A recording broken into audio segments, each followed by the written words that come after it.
Hey guys, this is gonna be the second part of this heads-up match. If you've not seen the first part, well, I recommend strongly that you watch it first, because most of our decisions during this second part and during the third part will come from what we've discovered of our opponent, Marlu, during the first part. So as a reminder, my name is Jay. I'm a professional poker player and a poker coach too, based in London. Yeah, I'm not a native English speaker, so sorry for everything, mistakes, accent, everything. I'll try to do my best. You can check my website if you want to get more information about me, my poker skills, everything. My website is poker-coach.net, and yeah, you have everything there. So let's go for the second part. During the first part, we've been dominating Marlu a lot. It's an aggressive opponent who 3-bet way too much. And yeah, we've taken 2 stacks. It's a 400 euros table, and now we've got 1,200.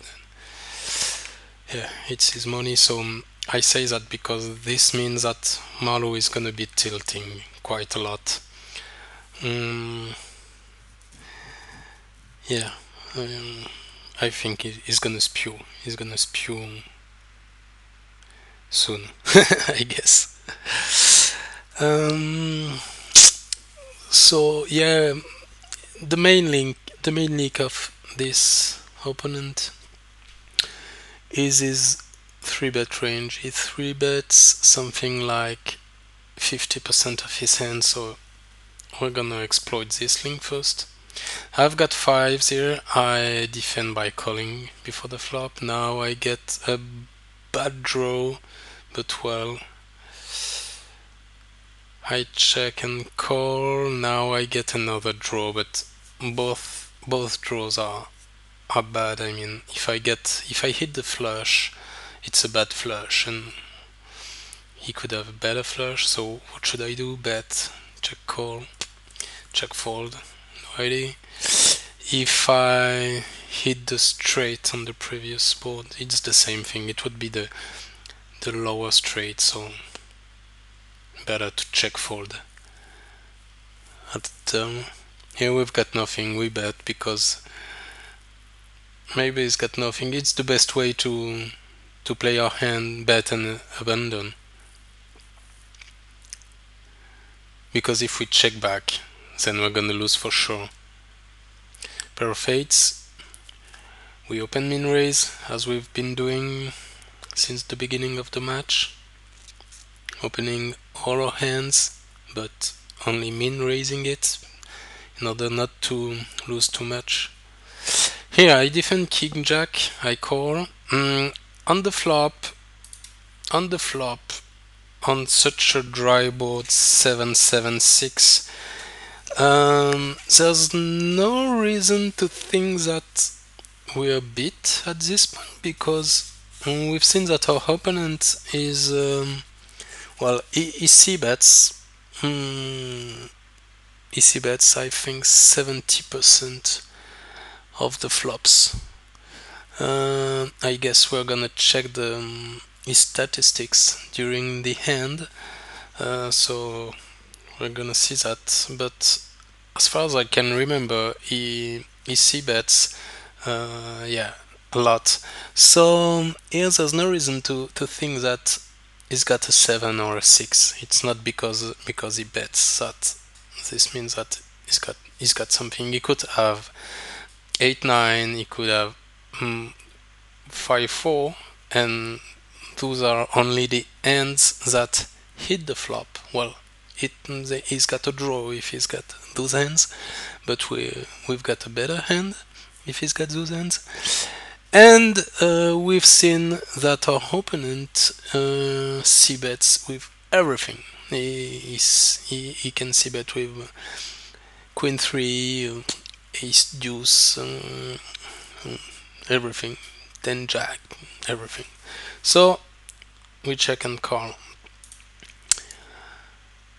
The plan is that we check call because we think that most of the time we're gonna have the best hand, but also, and yeah, maybe because we can hit a jack or a king, and if he bets on the jack or the king, this would be great. Those cards are supposed to be good outs. And if he shows weakness, of course we're gonna steal later during the hand, during the turn or river. Now at the turn, he c-bets small. We've seen that this opponent likes to bluff with little bet sizes, like half pot. I think we saw that twice during two previous hands. So I think this bet doesn't mean much. That's why I check call. And now we've hit the king. Oops, I stop here because that's the statistics I was talking about. So first, I said this opponent leak is that he 3-bets way too much, so exactly 48%, which is way too much. Regarding this hand, so post flop, blah blah blah. Yeah, he c-bets 76% of the flops. It's a lot. So we can't trust. We can't give him credit. I mean, it's not because he continuation bets the flops that he's got something. Now I guess what I'm checking is if he continues at the turn and the river. Well, he continues at the turn a lot too, because look, he's opening almost any hand, 95% of his hands, c-betting 76% of his range at the flop, and still 44% of his hands at the turn. So yeah, this guy is a betting machine. He's a betting machine. But now what? Would he bluff on this spot? In this spot with the 7s, 6, or would he only value bet? Now I've hit my king. I'm happy. I think he's gonna barrel.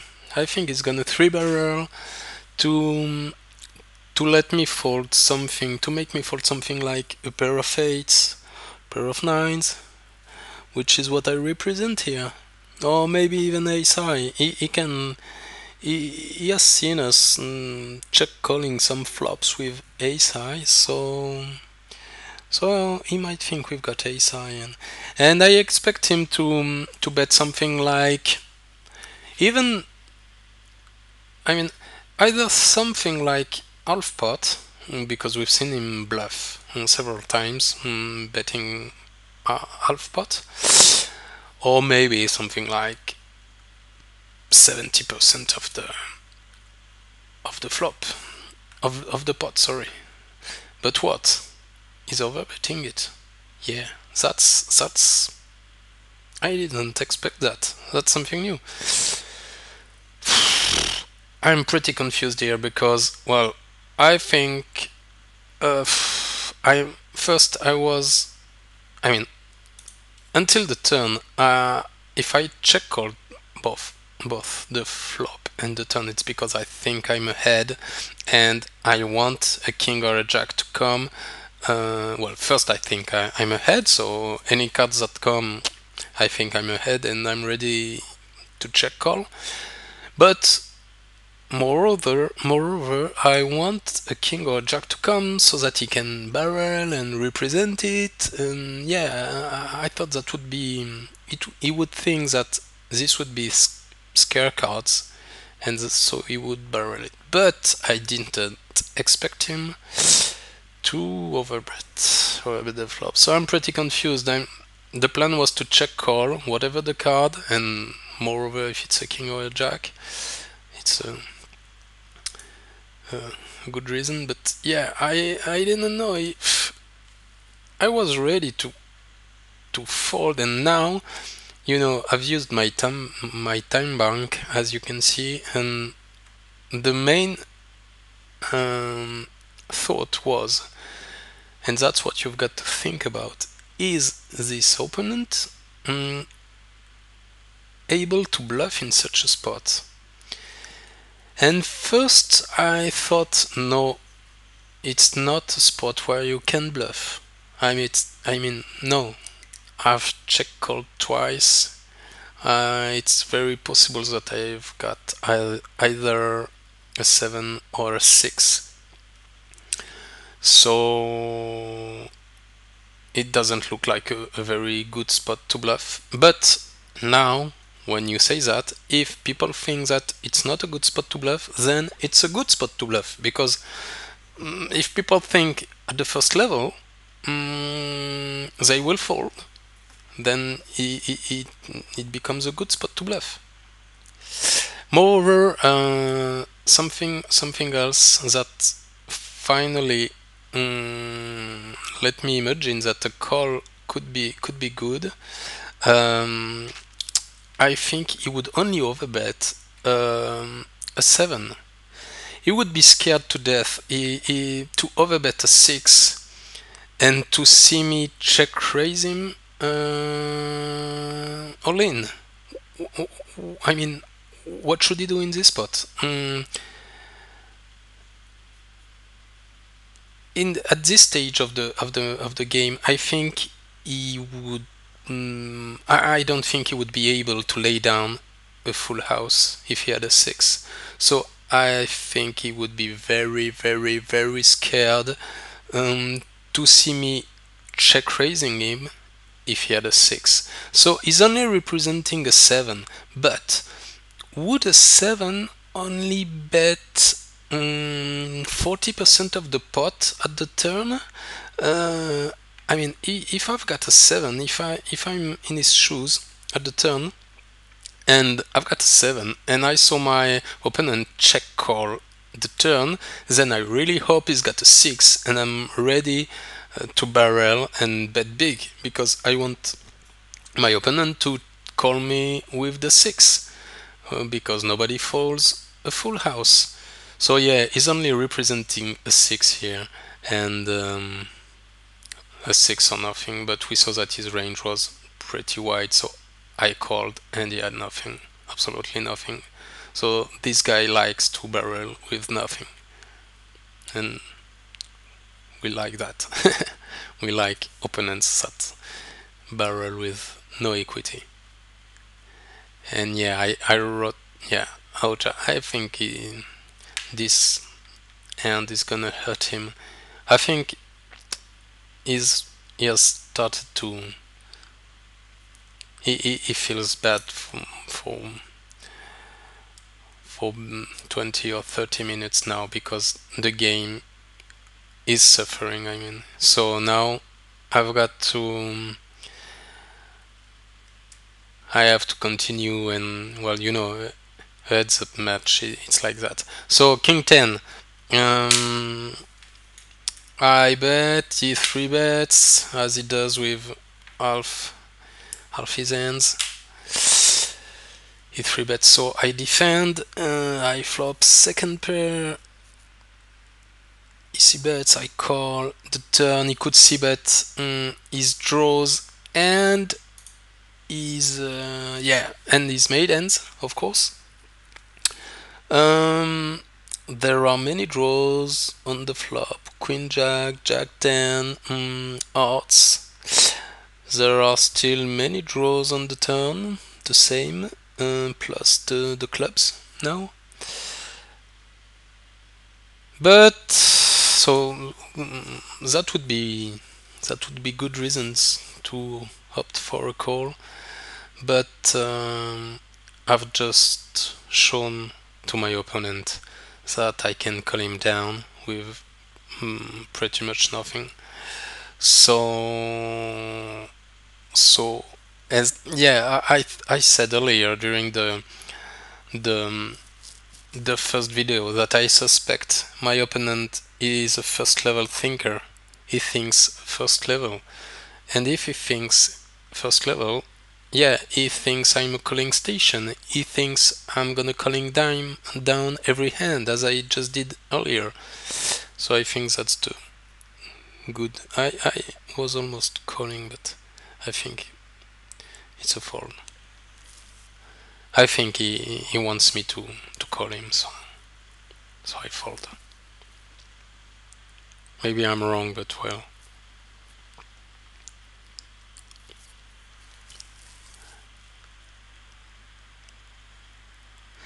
King 9. Let's open it. Boy, let's go. That's what I write here. I've shown him I can call him down, so does he expect me to fold?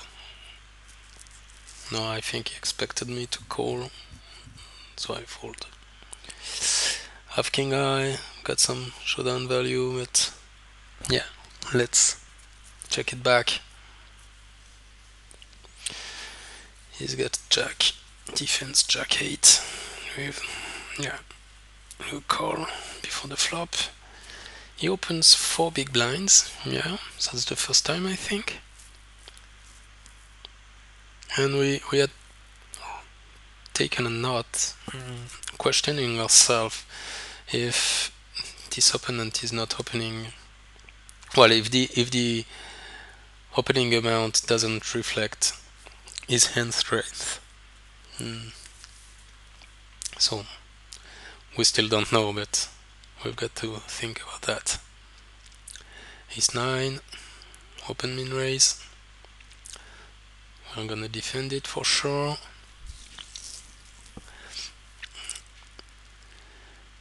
Yeah, I check if he c-bets, if he still c-bets so often, and yes he does.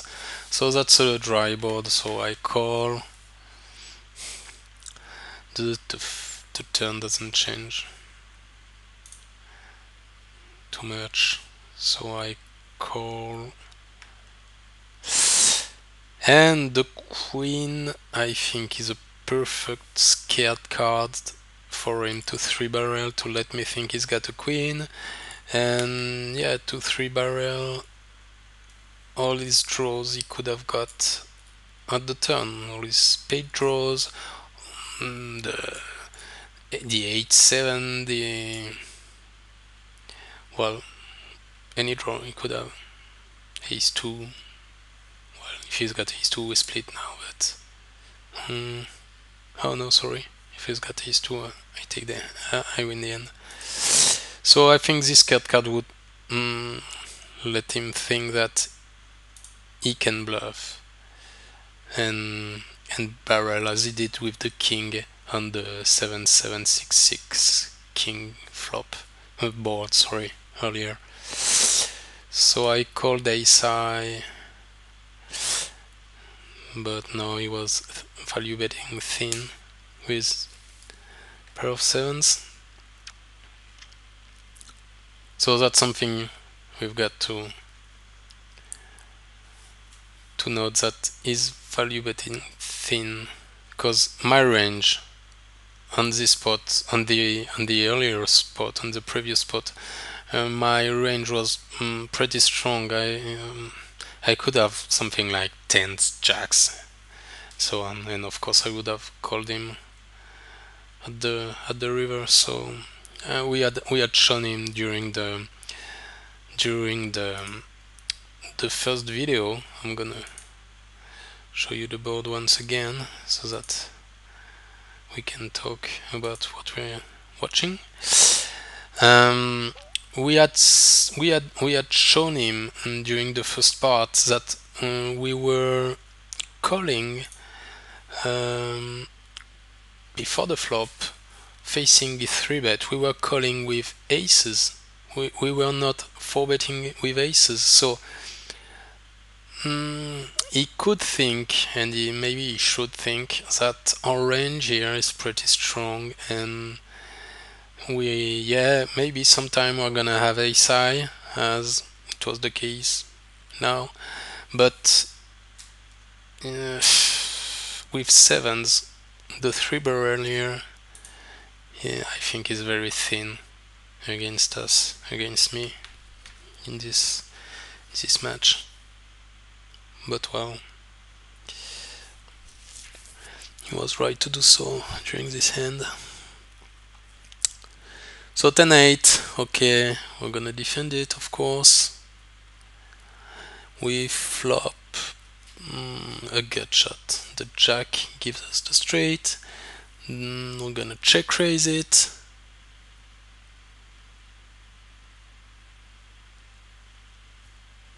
He calls, he calls the flop, he calls the turn. So what is he representing? Either he's got to draw himself, something like jack 10, of course, maybe king 10. Yeah, I guess that's about it. Maybe he's got 10-8 like us, but yeah. Jack 8, I think that's enough to call the flop, but I'm not sure he would call the turn too. So I think most of the time he's gonna have a weak pair, which would make it 2 pairs with the pair of 9 on the board. He could have a weak queen, or maybe, I don't know, jacks, tens, kings, aces, who knows. But let's think he's got a weak queen. With this river, so what do I represent? Flop, turn, river. If I carry on betting, which is what I'm gonna do, we're representing either trips, trip nines, if we've got a 9 ourselves, a full house, of course, queen 9, 9-7, and now we can represent the flush with the third club, which has just come to the river.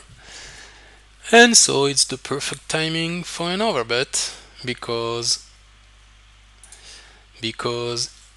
his holding is weak, his hand is weak. We said that well, very often he's gonna have a weak queen, so only 1 pair.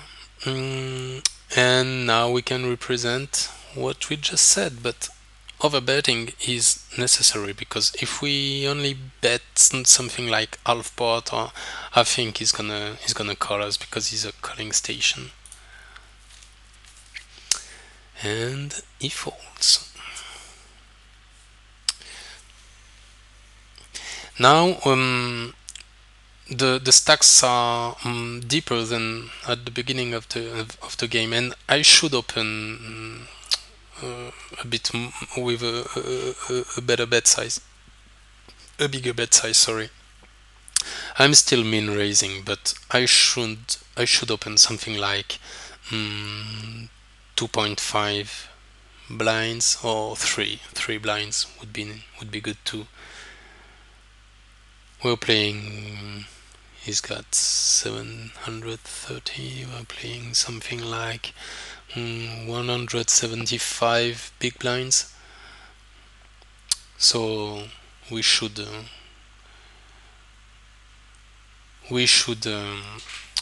raise our open sizing, increase it to 3 big blinds. That's a mistake. I made 2 mistakes during this game, during this match, 2 major mistakes. First is this one, not opening for a higher price when we are deep. The second one is that I didn't 3-bet enough. I only 3-bet something like 12% or something. It's not enough. You've got to 3-bet with more bad ends, more rags,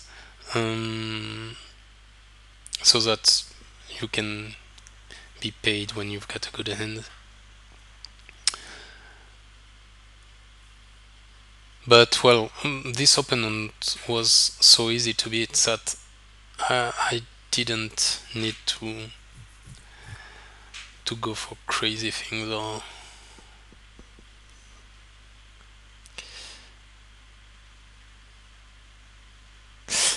Moreover, when you've got the momentum, which is okay since the beginning of this game, you don't have to take risks.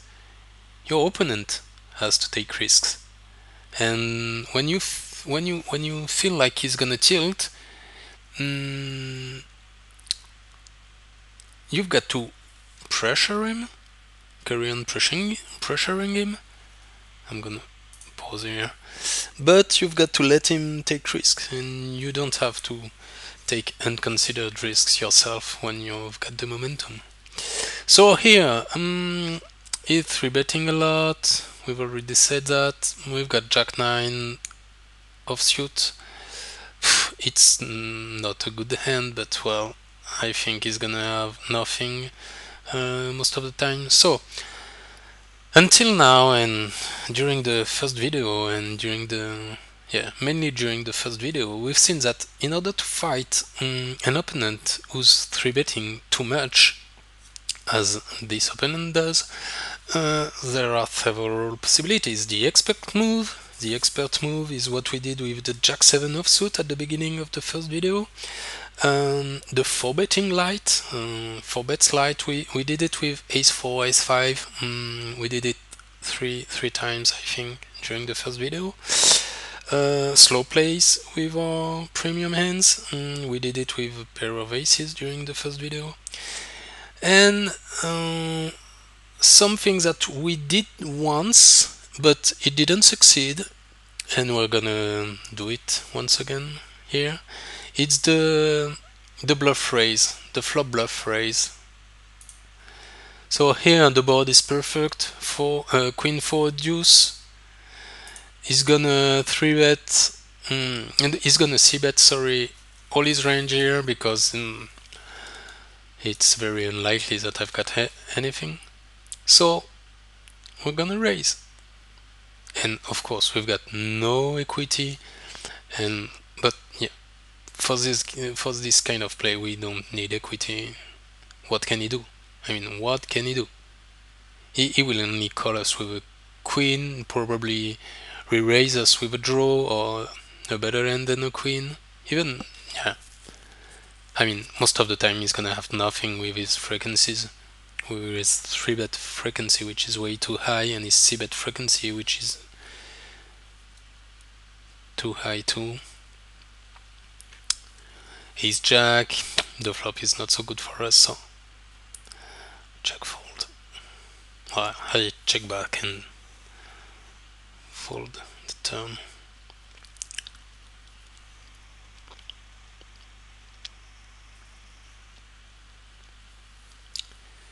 Ace 9. We can defend it, but we could 4-bet it as a bluff. I think regarding the stack sizes, that would probably be better, because it would put him under pressure. It would be better to 4-bet light those kind of hands. Ace 7, bad hand to defend, especially if we're deep. Seems impossible to win a big pot with Ace 7, and very possible to lose a big one out of position this deep. Yeah, that's what I write. I should have 4-bet Ace 9 offsuit earlier. Here I defend Ace 9 and I check fold, as I've got nothing.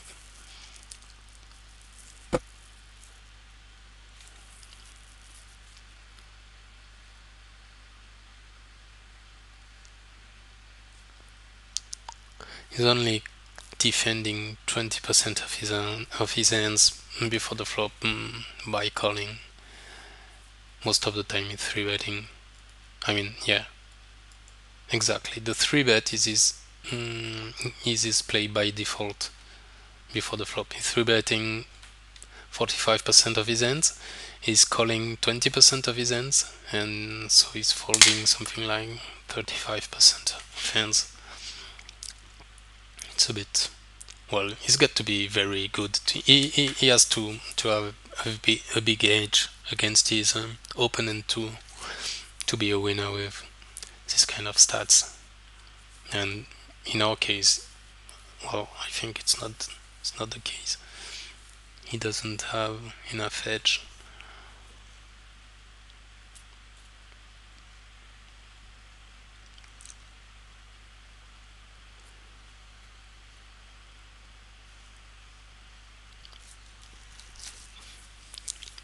So yeah, I don't know exactly what I was looking for when I was watching my stats, but that's something you have to do if you're using a tracker during the game.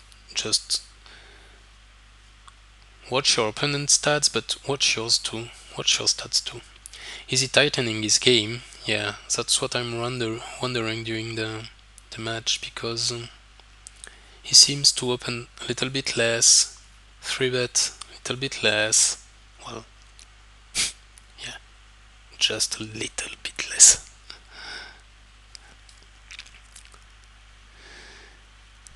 Good flop for us. But if he check raises, it's gonna be on. Here, I think he's got he could check call with 5 or a jack. So my strategy, well, it's 3-betting very wide. So before the flop, we know that he can have 45% of the possible hands, which means that he can have any hand, any two hands. I think that any draw, like King 10, which would give him an open and straight draw, 10-9, even 10-8. I think any draw, or the clubs, of course, he would see bet it. He would continuation bet it. I think, of course, he would add check folded his air. I can't see him check calling, maybe ace king, but this flop is very good for my range, for my calling range. So before the flop, so I don't think he could check call ace king.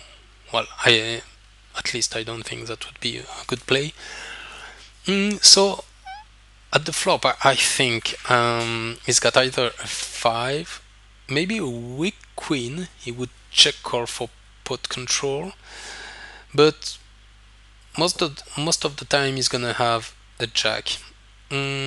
So at the turn, that's why I bet on the flop, because I think I've got the best hand, and yeah, the fact that he check calls let me think that he's got this kind of range.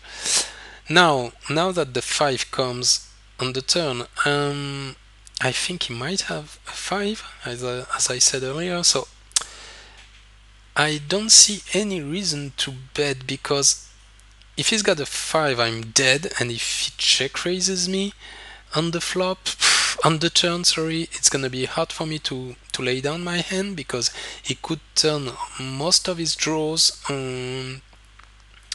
He could turn it in bluff. I mean, if he ever had check called me with ace-x, or even, well, I think that would have been bad to check call with any draw. But if he had done this, he could check raise the turn as a bluff and as a semi bluff. So I didn't want to face this kind of spot, especially in this match, which is pretty easy. So I thought it was better to check back. Let him think that his jack was good, because I thought he might have king jack, ace jack, etc. And this check back turn didn't let him many possibilities to hit his a better hand than mine anyway. Because if he had king jack, well, he only had 2 outs, the jacks. So And well, indeed, apart from ace jack, any hand he could have with a jack, he only had two outs. So I wanted to check back the turn, let him bet his bluffs on the river in order to steal the pot. I think he might have done this, and letting him check calling the river with a jack.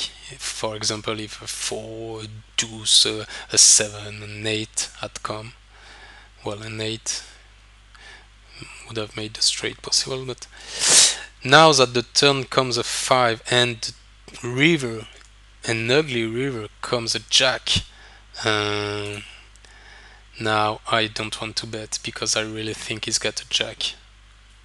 That's what I write it here. What about rivers? That's the worst river. According to me, that's the worst river, and I'm gonna check it back. And he had ace 10, which is bad. He check called ace 10. And such a flop. It's I don't know. I guess he wanted to hit his king. I mean, what can he expect? Check calling ace 10. Yeah, of course, when he hits his king, he's gonna have the nuts, and that would be nice, but that's a dream, that's not poker. I defend 8-9, I check call with the gut shot. Now I'm very happy because I have the gut shot and I have the clubs, and he's shown a lot of weakness on the turn. He's got nothing. I bet to steal the pot, and yeah. You probably thought I had an ace or 10, and you probably could not beat that. Maybe he had a little pair, but well, anyway, he probably had a better hand than my 9 high, but that's why you've got to bet the river.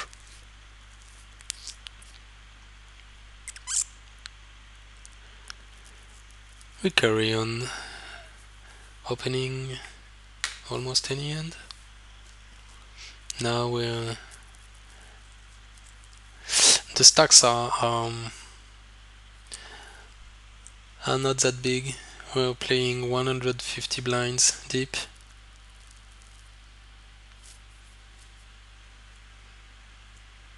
Yeah, 8-3 is very bad. Almost the worst hand.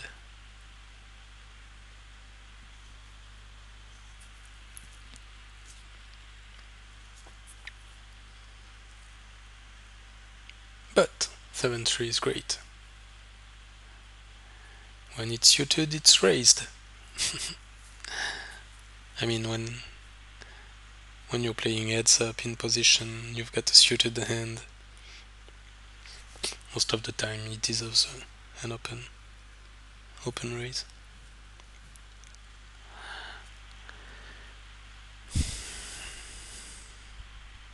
Now we've got the match under control.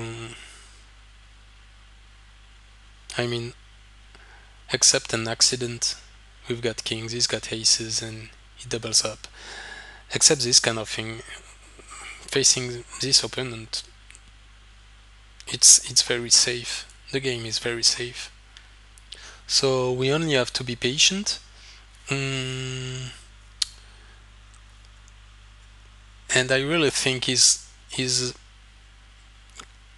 ready for the tilt. I open 5-4. He check calls. I think he's got a lot of ace high, and now I think maybe he's got a 10, and I give up. I had the open straight draw on the flop. I think even ace high here. Any hand that check calls the turn, I think with this with the 3 at the river. Any hand that check calls the turn would check call the river. Queen 5-4, we've got the second pair, a very drawy board, and it check raises us. He could have a maiden, but what kind of maiden would check raise here? Of course, a set of 4, a set of 5, a big queen maybe. Well, big queens, considering that he's 3-betting 50% of his hands, I think he would have 3-bet ace queen, king queen, maybe queen jack, probably queen jack. And I don't think there's any sense in check raising queen 10 unless, so I don't see any queen check raising us. A set of 5, we've got a 5, so there's only one possibility of that he's got a pair of 5s and a set, so it's very unlikely.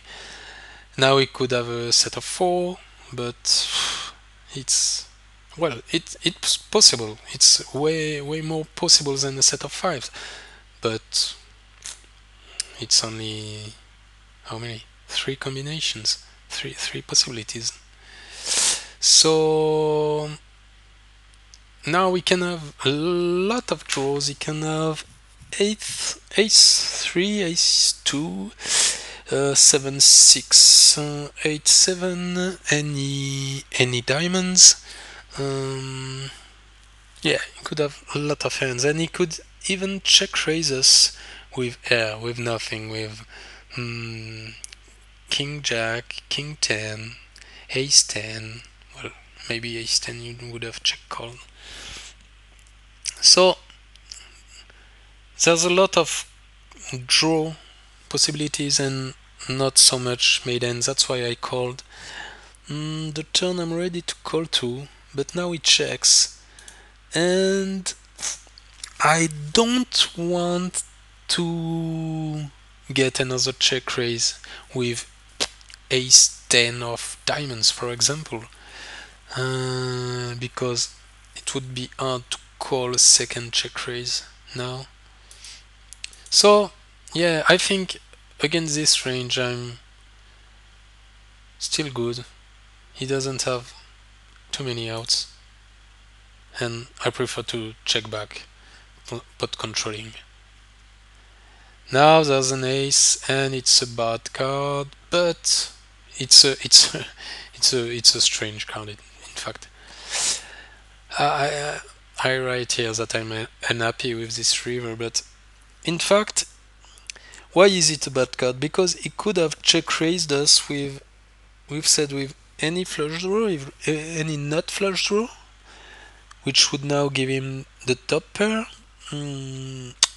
But he could also have check raised us with 6-3, but 6-3 he would have probably, yeah, he would have bet the turn, but I don't know, could he have 7-3 or,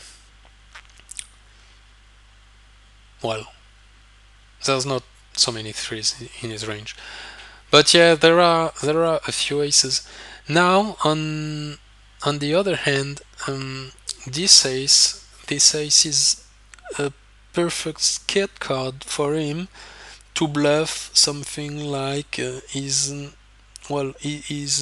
busted draws like 7-6, 8-9, all the draws we mentioned earlier. His king 10, his diamonds which have not hit any pair, like jack 10 of diamonds or whatever. So yeah, that's why I called. I think it's not the dream card, but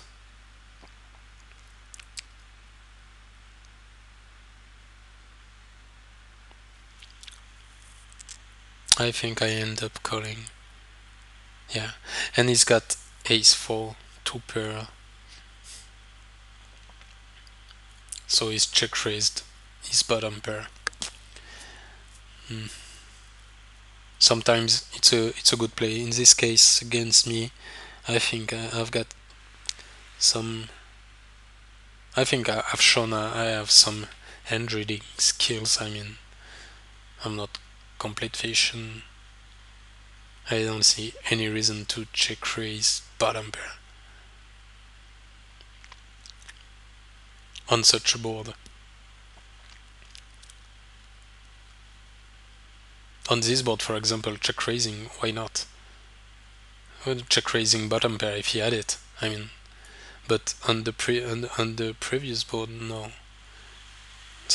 There were too many draws, and the check raise can represent a draw. So here we've got ace five. We defend it by call it. It trips. We could have check raised it. Maybe we should have check raised it. He checks back the turn and the river. I mean, it probably has nothing. I think I should have check called the flop, but you know if I check call, if I'm used to check call, yeah, if I'm used to check calling these flops with ace high, I if I check raise now I represent trips and nothing else.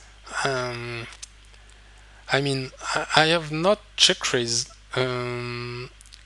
this type of flops very often, so he will probably believe that yeah I have a hand, and moreover we've seen that he's opening 95% of his hands and he's c-betting 75%, I mean almost any hand.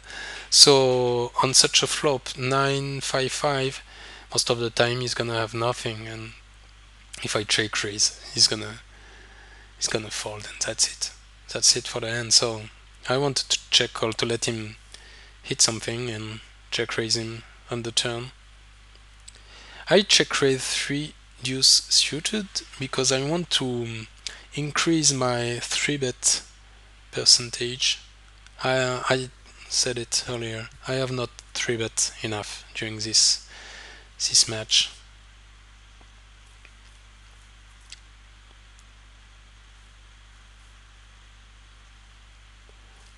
Yeah, that's why I check. I have only 3-bet 7%. That's what I write here. 7% is too low. It's not enough. How can you expect to get a call when you're 3-betting your aces or kings if you've only 3-bet 7% during the match? The opponent will be scared to death. I defend ace 4, I check fold because I didn't hit anything. I don't know what I'm looking for here. Yeah, his continuation bet percentage. He's a betting machine. So against betting machines, what can you do? You can check raise bluff if he doesn't call too much, or you can wait for good hands to check call and let him bury himself. Yeah, here he bets twice. I've only got ace high. I would have called him with any pair, I think. Yeah, with eights I wouldn't have folded, of course, but with a 6 I would have check called any pair in my holding. I would have check called.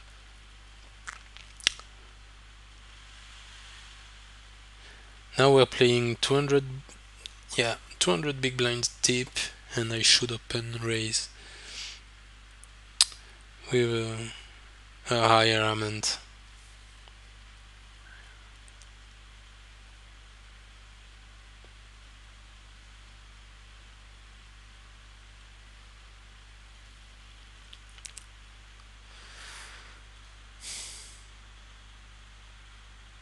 So now, yeah, we haven't got We don't hit many hands, but we've got kings. But we've only 3-bet 7%, so when we 3-bet our kings, he folds, of course. Jack 10, we open, he defends. Yeah, that's what I write. That's why you have to 3-bet more than 7%, of course. That's a mistake.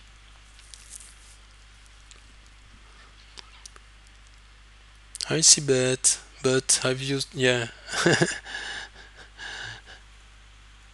I've taken so much time to see bet that I guess he thought that was strange. Check raised.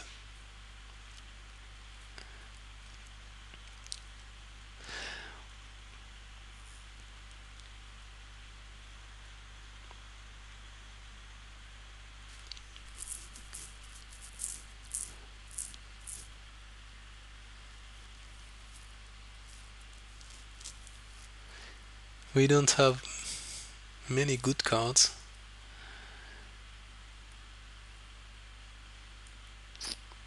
Oh, great. I'm opening 2.5 blinds, and I'm hitting a flush draw. I would have bet. Bet the flop, bet the turn, bet the river. I defend king 9 because he opens everything, and I go for a check raise. It's... Do you remember the hand we played during the first part on the ace king 10 flop?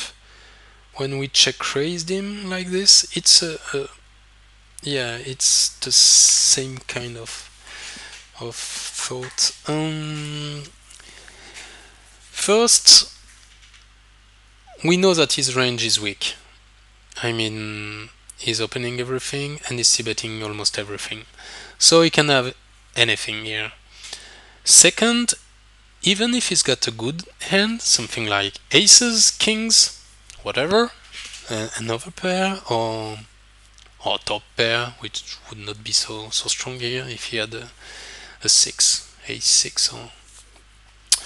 Well, second, so if he's got this kind of hand, he shouldn't feel too strong on such a board. I mean, if I check raise him here, what do I represent? Sometimes maybe I will check raise other pairs, like pairs of 8s that I would have called before the flop. But most of the time that might be sets, a set of 3, a set of deuces, a set of 6, or maybe the straight with the 4-5, which would have given me the straight. So I think my plan was to check raise, and I wanted to see. I expected to see him fold a bit, quite often, and if he calls, I can still hit my king or my 9. And if he calls but I don't hit anything, then we're gonna rethink. We're gonna think again about the situations later. So I check raise and he calls. And now here's the deuce. I check. I check because I think that if I carry on, it's a spot that would be too easy for him. I mean, if I carry on such a board, I should bet something like 70 on the turn and make another bet on the river to make a hand like aces, kings, well, all the hands we've talked about earlier, all the pairs, the other pairs and the top pairs, to make those hands fold. I mean, we have to represent a full house. We have to represent a full house, sixes deuces or threes deuces. We have to represent, or even, I mean, four of a kind, four of a kind deuces. But we would have to bet big on turn, and well, no, three quarters of the pot on turn and big on the river, overbet the river. But I think that in his mind now he was a bit tilted. I think it would have been too easy for him to call us down with his overpair. So I checked and wanted to see him do something. And now he could have floated this also on the flop. He could have called or check raise with nothing. Now he thinks about it and he bets. He bets 2/3 of the pot. This doesn't mean much. I think my first thought was to fold because I had nothing, and that could have led me to a gross spot if I check called or check raise. I think check called is definitely bad because even the ace high hands beat us if he called or check raise on the flop with ace 4, ace 5. So check calling is bad. Check raising is good because we check raise the flop, now we check raise the turn. I mean, we're representing a lot of strength and we don't have to check raise big. So I went for a check min raise. He bets 56. Well, I check raise for 112. And I mean, in such a spot, if he's got what we expect him to have, which is an overpair or a pair of six or anything, he should be scared to death. So I check min raise. If he's got a pair like 8, 7s, a pair of 6, we still have our outs. But I think it's gonna be very hard for him to call because we're representing a full house there. And if he had called, I think I would have overbet. Yeah, it's sure. If I had hit, well, he folds. If I had hit my king or my 9, I would have check called for sure. Well, depending on his bet size, but I think I would have check called. And if I had hit nothing, if a brick had come on the river, I think I would have overbet it. Yeah, for sure. A7, I mean raise it. We see bet because most of the time he's gonna have nothing, and we've got 2 other cards and the backdoor flush nuts. And he check raises, and I think that doesn't mean much. He could have anything there. It looks like he's doing the same move as we've done earlier.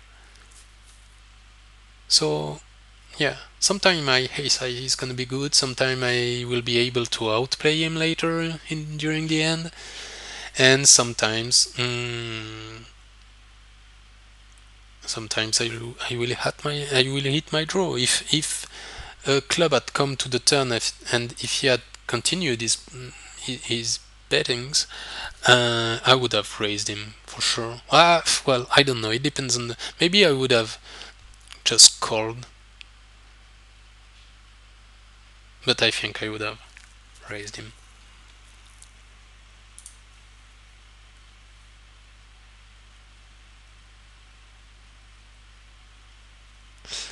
And now we've got the second nuts because there's a draw, there's a straight on the board, but we've got the higher straights with R7.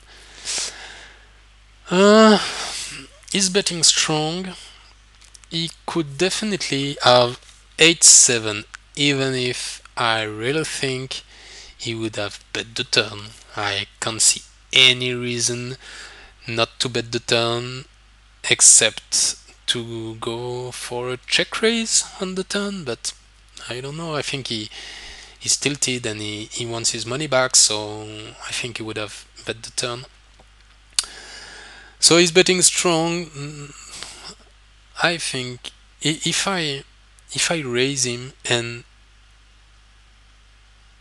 he shoves, it's gonna be hard for me to call, but it's gonna be hard for me to lay down the hand too.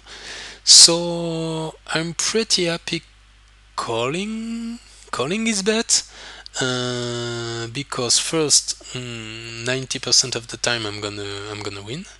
I'm gonna get the pot, and I'm gonna see his cards, and I'm very curious in this spot. And yeah, he had nothing. He tried to do what we did with our king 9, but I don't know. Maybe he had seen our our hand during the king 9 hand. So here I 3-bet 10-7, and yeah, I eat trips. So I c-bet and he folds. 10-7 suited is a great hand to 3-bet because it's a bit weak to call it, to call before the flop and play it out of position, but it's very good to 3-bet it, and